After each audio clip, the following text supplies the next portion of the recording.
오늘의 본문에서도 하나님은 계속해서 애굽의 심판을 내리십니다. 앞서 나일강을 피로 만드셨던 하나님은 이번에는 애굽 전역에 개구리를 보내셨습니다.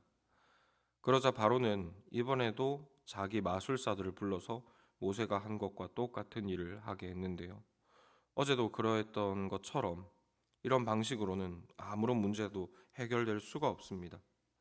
이에 바로는 모세와 아론을 불러 하나님께 개구리를 물려주시기를 간구해 달라고 요청합니다. 모세는 바로에게 개구리를 돌려보낼 정확한 시간을 정하게 하였고, 왕의 말대로 하나님께 간구함으로 이것이 우연이 아니라 하나님의 일하심임을 분명히 알게 하였습니다. 하지만 그럼에도 결과는 똑같습니다. 바로가 숨을 쉴 수 있게 되니 이번에도 마음을 완강하게 하여 약속을 저버리고 이스라엘을 놓아주지 않았습니다. 하나님께서 크신 능력으로 애굽을 치셨음에도 불구하고 이번에도 바로는 이스라엘을 놓아주지 않은 것입니다. 그리고 어쩌면 이것은 모세와 이스라엘에게 큰 시험거리가 되었을지도 모르겠습니다.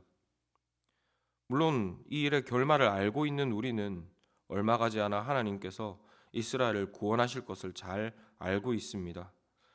하지만 당시 이 과정 중에 있었던 모세와 이스라엘에게는 변하지 않는 바로와 이 변하지 않는 현실이 충분히 시험거리가 되었으리라는 것입니다.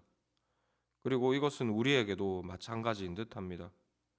우리는 우리의 미래를 알지 못합니다. 그래서 일이 우리 뜻대로 되지 않거나 인내를 요구하는 시간이 길어지면 우리는 좌절하기도 하고 하나님께 대한 신뢰를 놓아버리기도 한다는 것입니다. 그러나 본문에 기록되어 있듯 이스라엘에게 구원이 더디 임하는 데에는 분명한 이유가 있습니다. 그리고 우리가 간절히 간구함에도 불구하고 우리 뜻대로 되어지지 않고 우리의 인내가 길어져야만 하는 데에도 이유가 있습니다. 15절 말씀입니다. 그러나 바로가 숨을 쉴 수 있게 됨을 보았을 때 그의 마음이 완강하게 하여 그들의 말을 듣지 아니하였으니 여호와께서 말씀하신 것과 같더라. 그 이유는 이 모든 일들이 결국 하나님의 말씀대로 하나님의 뜻대로 이루어지는 것을 보아야 하고 이로 말미암아 하나님의 백성들이 하나님을 알아가야 하기 때문입니다. 우리가 지난주에 살펴보았던 대로 하나님의 구원을 베푸심에 있어 가장 큰 장애물은 하나님의 백성들의 불신앙입니다.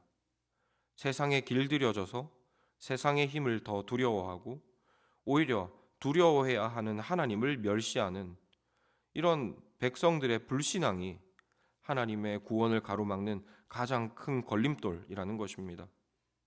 사실 이스라엘을 가로막고 있는 바로는 그렇게 큰 문제가 아닙니다.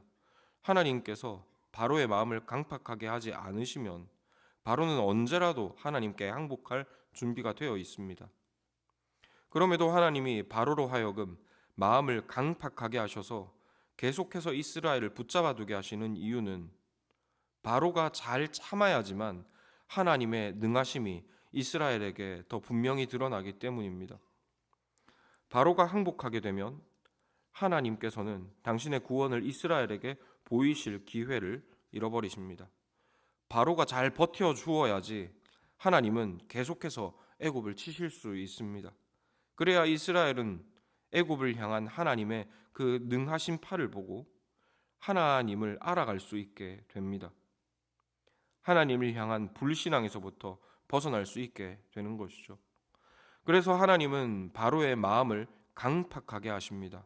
이스라엘로 하여금 하나님이 누구이신지를 반복적으로 보여주시려고 바로를 굳게 하시는 것이죠. 하나님은 오히려 이스라엘로 하여금 하나님의 능하심을 지속적으로 배우게 하시고자 바로를 강하게 하시고 심판을 견디게 하고 계시는 것입니다.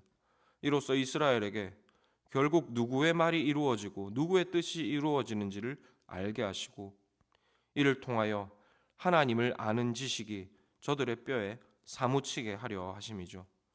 왜냐하면 이렇게 뼈에 사무치도록 하나님을 참되게 알고 신뢰하는 지식이야말로 구원에 이르는 참된 믿음이기 때문입니다.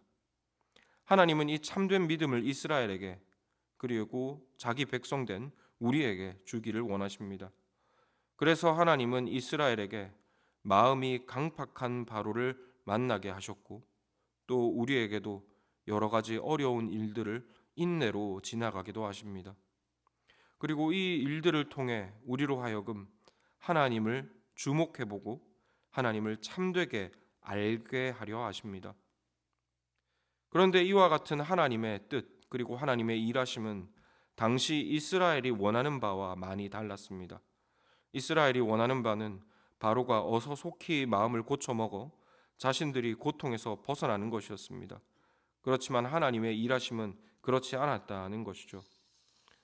그리고 이것은 우리에게도 때로는 동일할 것입니다. 우리가 인내의 시간을 지나게 될 때 우리에게 소망하는 바가 분명히 있습니다. 그러나 하나님께서 그 시간을 통해 우리에게 주시기를 원하는 것은 우리의 소망함과 다를 수도 있다는 것입니다. 그렇기 때문에 우리는 우리의 소망이 이루어지지 않음으로 인해서 하나님을 의심하거나 좌절하지 않아야 하겠습니다. 물론 이것이 쉬운 일은 아닙니다. 하지만 하나님은 선하시고 자비로우셔서 우리의 소망함보다 더 큰 은혜를 베풀어 주실 것입니다. 우리의 소망이, 우리의 소원이 이루어지지 않는다 하여도 우리는 이 인내하는 시간들을 통하여 하나님을 더욱 신뢰하게 되고 더욱 큰 하나님의 은혜를 누릴 수 있게 되리라는 것입니다. 그러므로 우리는 우리의 소망함이 아닌 선하신 하나님을 바라봄으로 우리에게 주어진 이 인내의 시간을 잘 지나가야 하겠습니다.